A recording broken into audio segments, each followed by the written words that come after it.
IVM. Hi everybody, just wanted to ask everyone for a quick favor. We're running a brand survey right now and would really appreciate it if you could let us know what you think about the advertising on IVM. Go to ivmpodcast.com/survey and do let us know.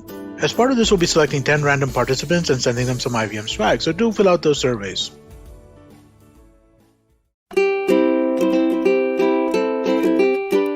Hello and welcome to the Habit Coach podcast. I am Ashdin, Doctor, your habit coach. And today we are going to have a very interesting session. As you know, on the Habit Coach, we do this thing. We have these sessions called celebrating our rock bottom moments. And it is such an important aspect. And we get such fantastic feedback for doing these because in our lives, we all go through these highs and we go through these lows. And many of us might be going through our own rock bottoms right now as you're hearing this. And each of our guests has their own unique way of understanding rock bottom, the way they got out of rock bottoms, and the things that they learned through their rock bottoms. So today with us, we have Surendran Jayasekar. And we had a fantastic episode just on Tuesday. Please go listen to that if you haven't listened to this already. It was all about investing in yourself. And today we're going to be talking about rock bottom moments and how to get out of them. Suren, welcome. Thank you so much, Ashdin. We had a lot of fun last Tuesday. I think that was a phenomenal podcast. This is something I'm really looking forward because nobody talks about this. In the real world, it's always rosy, rosy, rosy. The world doesn't work like that. You need to talk about challenging times, and that's the key. Every success story is a story of failure. From there, what they did and how they really picked up, right? So I'm excited about today, really looking forward. Lovely. It's so nice what you just said because I remember in all our board meetings, I made it a point to make sure that everybody first tells us about 5 failures that they had. And if they don't tell us about 5 failures that each of the team leads have had, I go, Arey, you don't have any failures? That means you didn't push enough. That means you didn't try enough, right? Failure is such an important part of the growth process. And if they haven't done the failure bit, that means they haven't been trying. So failure is very, very important in these aspects. So Suren, when I say rock bottom, what are the thoughts that first come to your mind? What does rock bottom mean? Rock bottom basically means that there's something which has hit you and you're in your worst low. It can be a financial issue. It can be a relationship issue. It can be a health issue. It can be in any 3 areas of your core life. It's hit you so hard, you didn't expect it, and you're in your worst low. And trust me, when you hit that low, you should actually get excited because nature is telling you you're not to play at this level. You need to really step up and a different orbit is waiting for you. You need to really get excited. I wrote a quote which I'll never forget. Wisdom is the knowledge that every challenge is an opportunity. As simple as that. Wisdom is the knowledge that every challenge is an opportunity. Throughout history, throughout mankind has grown because of challenges. Something he never thought hit him, he worked around it, became a better individual and started creating things. So that's how life works. Beautiful. That's how evolution is, right? That something challenging happens, so you have to step up in order to continue. Yep. Right? So it is that stepping up that is needed. But when people are in that phase, when they're right at the bottom, where they can't think about what else to do, they've almost given up. How do you even start thinking about, this is an opportunity? How do you even start thinking about this is something that I have to come out of? Where should people begin to focus their energy? Awesome question, Ashton. I'll tell you this one piece, if people get it, life will completely change. Normally, when you're rock bottom, normally people play a blame game. They do one of the 3 things. They either justify, they lay blame, or they give an excuse. One of the 3 things. Okay. They either put the blame on somebody else. The government didn't happen, that didn't happen, this didn't happen, or the other person in a relationship did this, or they justify saying that I'm destined for this. For me, this has always happened. I think this is my life, and they justify and stay there. Or they give an excuse. One of the 3 things. First thing, you need to take complete responsibility for what has happened in your life. Complete ownership. The minute you take 100% responsibility for whatever which has happened in life, you've given yourself a power to write your own destiny. Because if whatever has happened is because of you, you have the power to write whatever you want for your future. So that's the first step. Instead of going on the blame game, instead of justifying, giving excuse, if you can sit down, really look into it, take complete responsibility and ask the question, what is the lesson I have to learn from this? And believe that you have the capacity to come out of it. You have the capacity, power to come out of it much more stronger and become super successful. Believe in that. The way you see it changes everything. Life is all about perceptions. How do you see it? If you see challenge as an opportunity, a bigger blow, you'll only get more excited because you know you're going to get higher in life, right? So it's the perception of it. So this is my simple piece of advice, what people should do. Correct. This part about seeing challenges and opportunities, I'm telling you the number of people that have hit me during this whole COVID time, because every time I kept telling people, wow, there's an opportunity, they all were like, you're an idiot, you're a mad person. Da, da, da, da. So clearly, you can't keep going around saying just challenge is an opportunity, but in your mindset, it has to be like that. Absolutely. As soon as you start changing your perspective, you have the ability to start changing. So probably step one is changing the perspective on the way that you look at where you are. I heard something from Jack Ashton. I'll tell you that changed my life. He gave me a very simple formula. E plus R is equal to O. E is the event which is happening in your life. It can be COVID, a relationship failure, anything. It's an event which is coming from the outside world, which is not in your control. Correct? It's not in your control. R is the response you do to that event, which is completely in your control. How you respond to it. How you respond to it determines the outcome. So the outcome is always in your control. E plus R is equal to O. Just remember that formula. Response is in your control. And by responding, everything changes. Like you, when COVID happened, when my business went to zero, I knew that this is an opportunity. Biggest challenge, but an opportunity. And today when I look back, every day I start my day with saying Covidaya Namaha. You know why? If not for COVID, I would have never gone digital, never gone online and reached more people and created more impact. So the way we respond changes the outcome. Correct. And we're saying this while you are going through your own COVID as an issue. So it's not about a third person thing. It is that you are actually going through it right now and talking about it. I love it. In fact, let me share something that happened yesterday. Okay. I don't know, funny, not funny, God knows what. So I was doing a workshop for a corporate, right? So few hundred people in the audience and stuff like that. We were doing the workshop, and the person says that we have to do a breakout room. Now, I'm okay on breakout rooms. I'm not necessarily a fan of breakout rooms on Zoom. So she's the host. She's part of the company. So I have no control over it.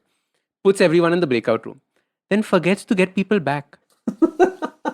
So we're doing a breakout room for 5 minutes, and she forgets to bring people back for the next 30 minutes. That means that out of 100 people who had probably joined, we got 15 left that came over after 30 minutes. So the entire audience has disappeared. It was like, I finished that and I was feeling so low. I was sulking. I wanted to finish everything in my fridge. I wanted to order 4 hamburgers, 3 pizzas, 32 something else. Just get out of this system, right? And these are these lows that it's not rock bottom. I understand that. But it's a sudden thappad. You thought it was going to be a fantastic session? Sudden thappad. And I did exactly what you said, which was, what was the thing that I learned from this? One is, don't give rights away. Second is, learn what kind of places should you have breakout room, not have breakout rooms. So I made a list and I said, all right, learning experience. Chalo, now let's get on with the day. Otherwise you'll sulk in it. You'll be in this, you'll marinate in it. Not to do that. I love it. So that response is critical. Stimulus plus response. You have control over the response. I'll add one more thing, Ashton. One of my mentors taught me this. 3 words. Cut the crap. Now, what does that mean? I'll give you an example. Okay. Let's say you buy a beautiful car. Okay. Brand new Mercedes Benz. You bought it just yesterday. You're taking it for a drive. You're standing in a signal and one guy comes and bangs your car. Okay. Bangs your car, severely damaged. Now, what normally people will do? They'll get so angry at him, go back home, have a sleepless night, feel extremely bad. 2 days, 3 days, 4th day, they're going to give the car to the insurance company, claim it and get it done. Correct?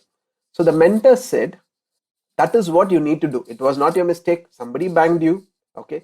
If you cut the crap 3 days, you would not had a sleepless night and a bad day. Correct?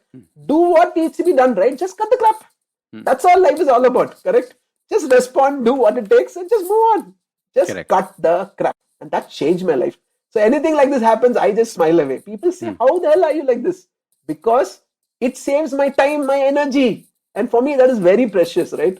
So Suren, listening to this, I know that you do lots of events, at least pre-COVID, in-person, hundreds and thousands of people events.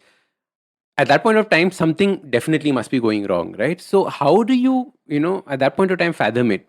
Do you scream, shout? Do you allow your time to, go through the emotions and then figure out what to do, or there is no time for the emotions, patak, straight away cut the crap and go into it? How do you actually balance it out?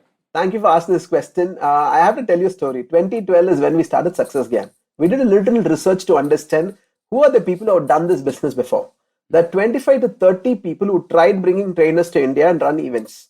All of them failed miserably because there's a trainer cost, there's a hotel cost, there's a marketing cost, lots of costs, and the only revenue was ticketing revenue. And India was not open to training when we started. So for me, Success Gyan was a way to give back. So money was not my focus when I started. So I was very clear. So that's how I started. First 2 years, we lost a lot of money. But 2014, we figured out the model, then started working and stuff. Now to answer your question, I always tell people, every big training is like a new movie releasing. As simple as that. You have no idea how it's going to play out, whether people will like it or not. And all we aim for is a break even. All we aim for. I still remember in 2016, we did training in Hyderabad. Dr. Dennis Waitley had come and we had spent 1.3 crores for the event on a model we thought will work. Okay. 2 hours into the event, we know it's going for a toss, which means gone. Okay. We knew 1.25 crores is going to go down the drain. Okay. I looked at my brother Praveen, who was also my partner. Okay. We had a smile and said, let's have wine and have a laugh at it. And we laughed. So the days we made crores, we don't jump in joy.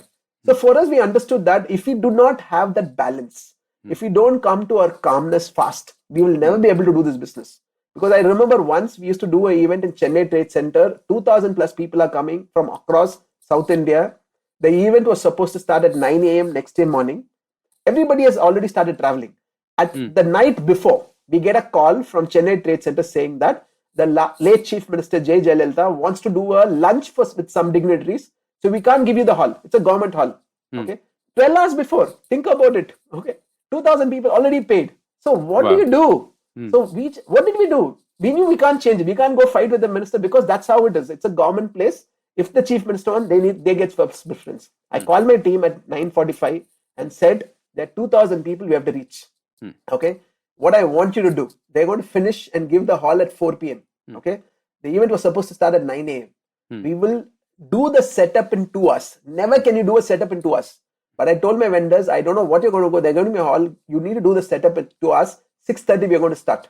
We put a team, called every 2,000 people and said, this is what has happened. We can't do anything, but this training has to happen because Blair Singer first time coming to India. Trust us, instead of being 9 to 6, we're going to do 6:30 to 1 a.m. Are you okay with it? Okay. We called from 10:30 till 4 a.m. in the morning. Wow. And 4 o'clock we got the hall. We did the setup in 120 minutes. At 6:20 p.m. Blair Singer went and spoke. Trust me, that was the best training we ever did. Because as you said, you can't predict what will happen. So we understood that you can never predict. We take it as it go. And every time something like this happened, we have learned something for it. Once, I'll tell you, we had Brian Tracy was supposed to come to Mumbai. All done. 1,800 people sold tickets, all done. Everything was going great. 3 days before, we get a call that Brian Tracy had some problem in Russia and he was supposed to fly from there. So he's gone back to US and he can't come. 3 days before.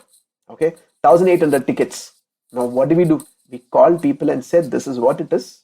Brian Tracy cannot come, but we have other trainers. We had Gaur Gopal, that was also the keynote that time. First time he's coming and doing a keynote for us. We said he's a great keynote speaker. The event is great. It's up to you. We can refund or you can come for the event. From 1,800, 1,200 people asked for refund. 600 people said we'll come back. But we told Gaur is coming in a marketing in the next 2 days. We got another 1,200 people to come. We did an event with 2,000 people in Mumbai. That was our most profitable and impactful event. From that day, Gaur Gopal has become a main keynote speaker. So every time something like this happens, it opens doors for you. So one thing, you need to come back to your natural state of calm, or else you can't do this business. Like for any entrepreneur, the faster you come to your calm state, the better you can make decisions and the faster impact you can create. That's how it is. I love it. I love it. There are two key things that I took out from the three stories that you mentioned. One is the never give up ones that happened to us, the last two. And the other one where you said that we lost 1.2 crores, right? So there are times when you just smile and wave. Like I did everything that I could. Now it is to see what fireworks happen. Correct? So you enjoy the fireworks. Correct? Knowing when to do that and knowing when to say, I'm not going to give up. I'm going to put everything into it, and we're going to see how to make it work. I think there's an element of wisdom as well, right? Because very often we put so much of our pressure in the other one, where we're saying that instead of the fireworks, we're trying to hold down the fireworks as hard as possible and keep burning ourselves. So knowing when to do these two is also a very, very key skill, I think. I critically tell to all my team members, they note, for me, I'll ask you only if you don't put effort. If you give me 200% effort, if you have done whatever it takes, we have done everything from our end. If it doesn't work out, please don't worry. So all my team members know that, because the result is not in our control, for a simple reason. We are doing something which has never been done before in the country, never been done. This trainings, all these things we do, never been done. So there's no way we know what works, what doesn't work. The only way to do it is test it. And romancing with risk is something we love doing. So it's not risking with romance, it's romancing with risk. Something we love Romancing doing. with risk. Lovely. That's the only way it works. Suren, I want you to tell me a little bit about what you just said in passing, which was that you have to give it your 100%, the results are not in our control, right? This is something that is very, very fundamental. Gita also has written this part. And whenever I tell people about this, they say, how?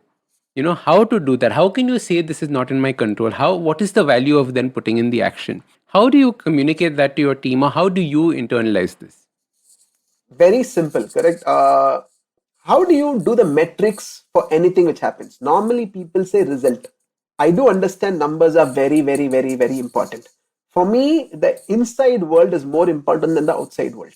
So for me, if you really done whatever it takes, if you really put your effort, certain times things are not in your control, because those are elements, not something which you can take much more before, because the first time you're doing it is fine.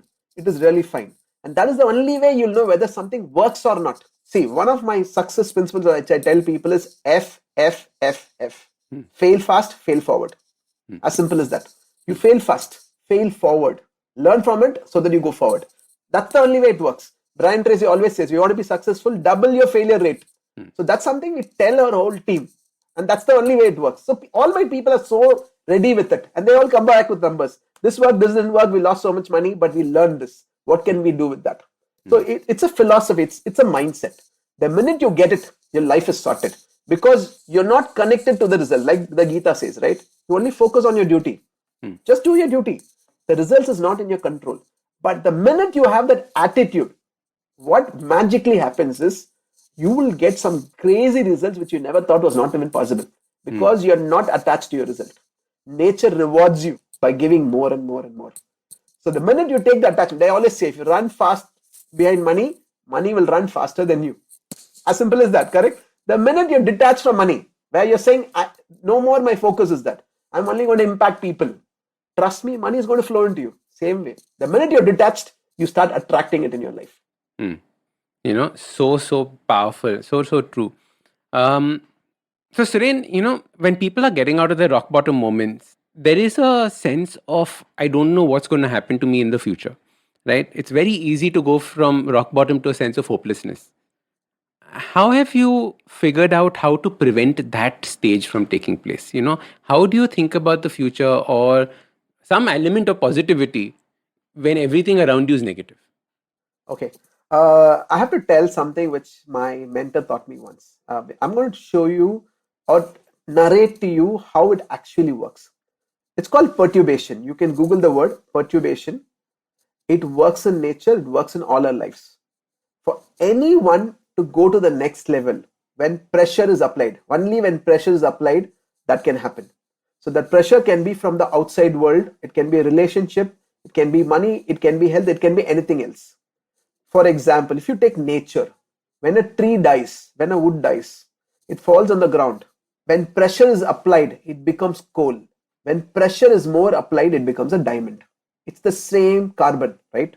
So same thing. When something is hitting your life, when you're at a rock bottom, there's a pressure which is applied from outside. Now, there are 2-3 ways to play this scenario. One is you can go on a blame game and be there.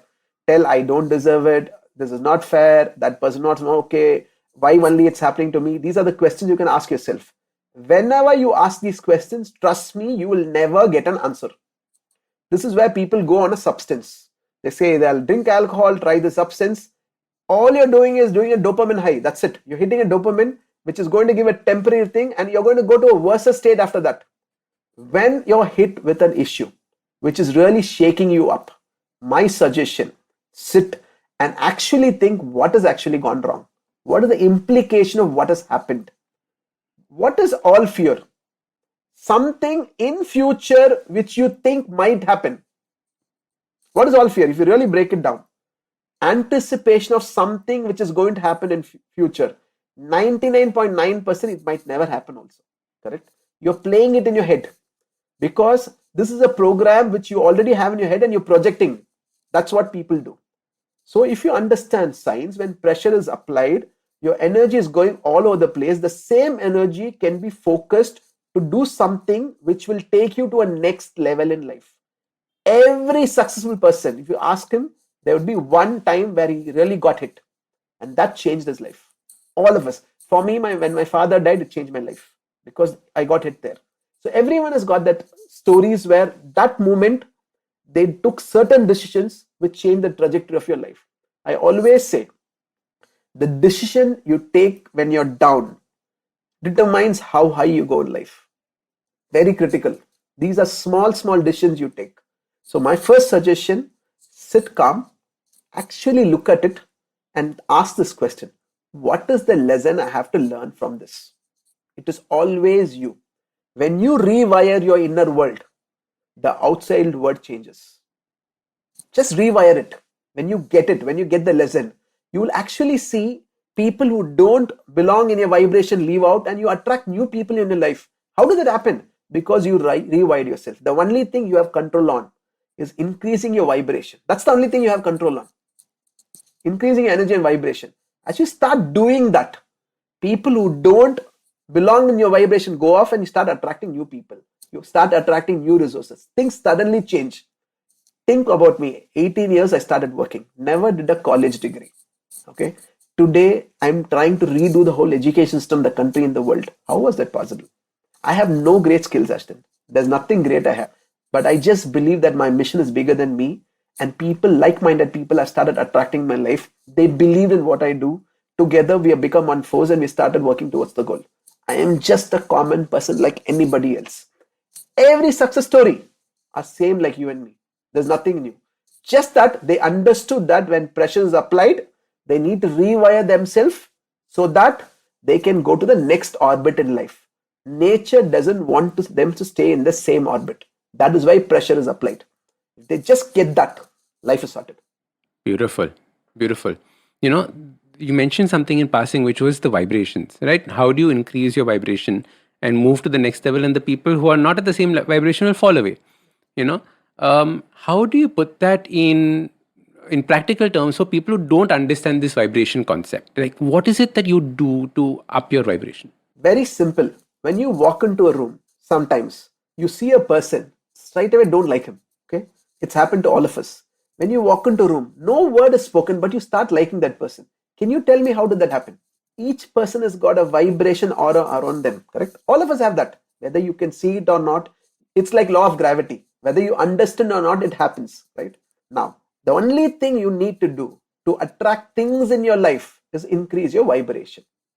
One of the best way to increase vibration is always check your thoughts. Are your thoughts negative or positive? Because for the mind, it doesn't differentiate between negative and positive. Thought is a thought. Your predominant thought will become a thing in your life. As simple as that. What you think more about will end up happening in your life. Positive or negative, we don't know. Now people ask this question. Yeah, I get it. Your thoughts determine your life. But how to change my thoughts? Is the next question. Very simple. Your predominant thoughts are based on your belief system. What you believe in will be a predominant thought.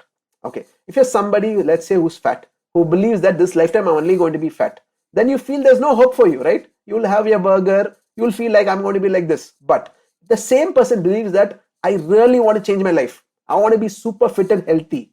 Then he starts thinking, what should I read? Whom should I follow? How can I do this? Then the thought will actually start manifesting things around him, like the book to read, the paper to see, somebody who's got a story who lost 40 kilos, 50 kilos. It's the same scenario. So first, step number one, think about the belief system. I always say this. The quality of your self-talk determines the quality of your life. What you tell yourself is very, very critical. Your words create your world. As simple as that. So what you tell yourself is very critical. So these are things, if people can really look, watching what they tell themselves, what they're thinking, if they can do that, if they can empathize every human being, they need to understand that all of us are the same. It's as simple as that. We have the same consciousness everywhere. If you can empathize even somebody whom you don't know, and you can start watching your words, work on your belief system and thoughts, your vibration starts going up. Then you will understand you have a power called intuition. You can start seeing things before it happens. You will start, okay, this one might not work. This one will work. This person I should partner with. This person I should not partner with. You will start seeing these things. And once you start believing in it, the power starts getting better. As simple as that. All of us have this ability. Nature has given this gift to all of us. You need to believe and start working on it. It's like a muscle. Start working on it. Absolutely fantastic. Thank you so much for sharing this with us. Suren, we had such a blast talking to you in these 2 episodes. So much to learn, so much to understand and explore. How can people continue this journey? How can people connect with you, ask you questions, and take this forward? So the only platform I'm very active where I check is Instagram. @Success Suren is my handle. Follow me, ask whatever you want. I will personally reply to you, because I truly believe our life is to impact people. The more people we can impact, because one person you impact his family and the people around him. That's how you create a ripple effect. Like what you're doing in a podcast. Because anybody listening, something they take away, their trajectory changes, it impacts their family, people around them. That's how we create a ripple effect. So I would love to get connected with people @Success Suren Instagram. And people ask, what is @Success Suren? You're successful. That's why. No. If you want success, we have the best trainers, best courses. Reach out to us. We will tell you how you can become successful. Because I truly believe our mission right now is to inspire, empower, educate millions of people to become the best version of themselves in every area of our life. That's our mission statement now with Success Gyan. So that's what we want to do. So I really loved being in this. Thank you so much for the opportunity. It was a phenomenal conversation. I really hope at least it can create a spark for people who are listening here. Lovely, lovely. Thank you so much. And please start your own podcast soon. You're so good at this. I don't know why you don't have your podcast yet. Please start it soon. You have actually inspired me. I'm going to go ahead and start that very soon. Thank you so much. Thank you. Thanks, guys. Thank you so much, guys. If you like this podcast, don't forget to check out other interesting podcasts on the IVM network. You can listen to us on the IVM Podcast app or ivmpodcast.com. You can also follow us on social media. We are @IVM Podcasts on Twitter and Instagram. If you want to reach out to me, I am Ashdin Doc on Twitter and Instagram. You can find lots more information on my website, awesome180.com, or check out different content on my YouTube channel called AWESOME180. That's Awesome180. Hey, everybody, let me tell you a little bit about what happened on the IVM Podcast Network this week. If you are a fan of the network, you should definitely check out Naan Curry. Sadaf and Archit were joined by Keshav Chaturvedi of the Tere Mere Raste podcast. They talk about travel and food and, how important food is when you're considering travel. It's a really, really interesting conversation. Do check that out. Let me give you another couple of quick hits to check out. On Storytellers and Storysellers, Vineet talks to Ashim Mathur from Dolby. On Smarter with Sid, Siddharth examines how Netflix is getting into e-commerce. Check out Misconduct with Raghavi and Nisha to learn about some of India's most famous criminals. And don't forget, do follow us on Facebook, Twitter, LinkedIn, and Instagram to keep up with what's going on the network. And finally, I'd like to thank the sponsors of the network this week. They are what makes this possible. Thank you so much, Seat, Cred, Global Victoria, Bank of Baroda, Intuit, and Lenovo. We really do appreciate the support. Do you know Tamil? Tamil Puriyuma? Do your children enjoy great stories that inculcate good values? Hi, I am Ravishankar Balachandran and I host the Storytime Tamil podcast. I am excited to share a short story with great moral values every day. Listen to Storytime Tamil on the IVM podcast app, YouTube, or wherever you get your podcasts from.